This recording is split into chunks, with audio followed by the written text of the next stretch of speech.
When I was first taken to the Yuma County Jail, where I spent 9 months of my life, I was taken to one of two holding tanks. In the intake area, it was kind of a very small area. There was maybe about 10 people that were there, and they had two separate holding tanks to keep the keep the guys and the females separately.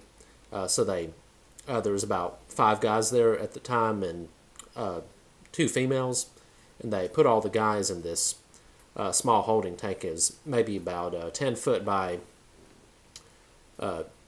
15 feet long. It had a toilet and it had concrete benches.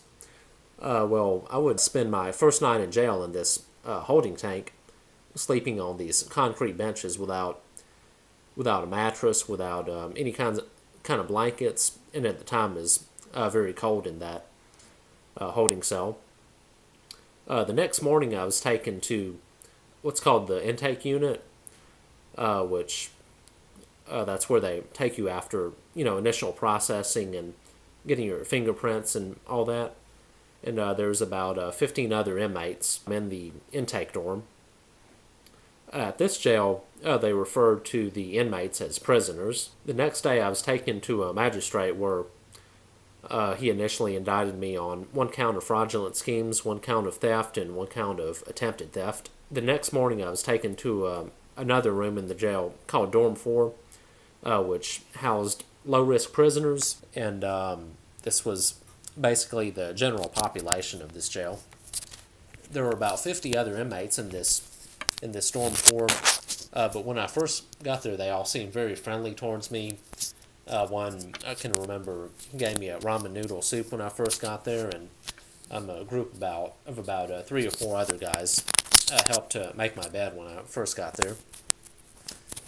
Contrary to popular belief, I never really had any kind of problems with any of the other inmates. In fact, about 3 or 4 days later, my story of defrauding all these different Walmarts of millions of dollars came on the local TV news station, newspaper, and even made national news stations such as CNN. And I can remember they were like this big group of guys were gathering around this TV, and it was in Spanish, so I couldn't understand it. But pretty soon they all started clapping, so I was wondering, oh, what's going on? What's so special? And I walked over and I saw my mugshot, and I guess they all thought they had a celebrity with them. Most of the people here were for drug charges. In fact, there was some crazy amounts of these people were here for crazy amounts of drugs, like 8 pounds or more of meth. Several people were there for smuggling a couple of pounds of heroin across the border, and at the time, this was a new trend that was just happening. They would make these fentanyl pills disguised as OxyContin pills, and a lot of people there were for smuggling those across the border, as Yuma, Arizona is on the border of Mexico, where all these drugs were coming from. The people seemed friendly. The other inmates seemed friendly towards me, but in general, the DOs were very, very rude towards the other inmates. In this jail, they had very restrictive rules, such as you had to wear your shoes at all times. You couldn't hang white laundry off the end of the bunk. Every time you left to go to the bathroom, or every time you left your bunk in general, it had to be made.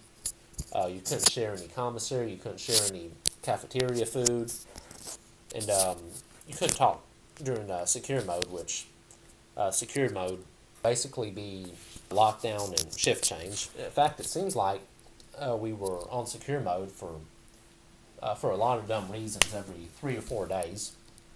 A lot of times, a fight would happen in another part of the jail, and they would lock every single person in the jail down, even though we were in different housing units.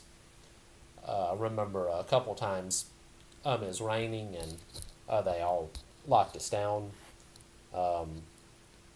I think one time there was a riot at the at a prison here, and they locked us down for a day.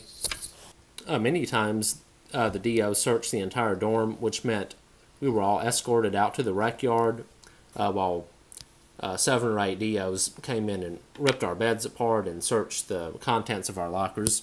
They usually made a very big mess, and they made us clean up after them, basically, if we wanted to get out of secure mode. This jail only let us outside to rec 1 hour a week. The rest of the time, we were inside this housing unit, which was a 80 by 50-foot room, which housed at times up to 60 people, usually no less than 50 people. The commissary at this jail was very expensive, usually 3 times normal retail price. We would be given these Scantron bubble sheets to order a commissary, and it would arrive by Thursday. The regular food in this jail was very disgusting. Oftentimes we were given slop for dinner and powdered eggs and just no flavor whatsoever. But on commissary we could order takeout lunch meals prepared by local restaurants on Thursday, Friday, and Saturday. But this was the only time we got decent food, basically. When I first got there, we had a Bible study group, but about a month later, one of the DOs didn't like it and sent the guy who was, preaching these Bible study verses out of the Bible.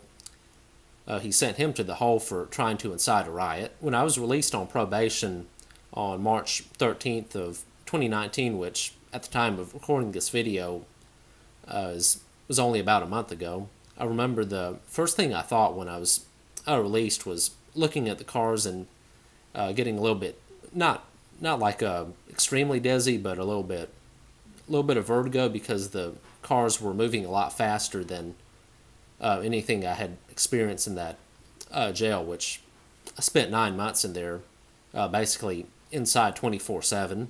In total, I would spend 9 months in Yuma County Jail while I was fighting my case, which would include 4th of July, my birthday, Thanksgiving, Christmas, and New Year's.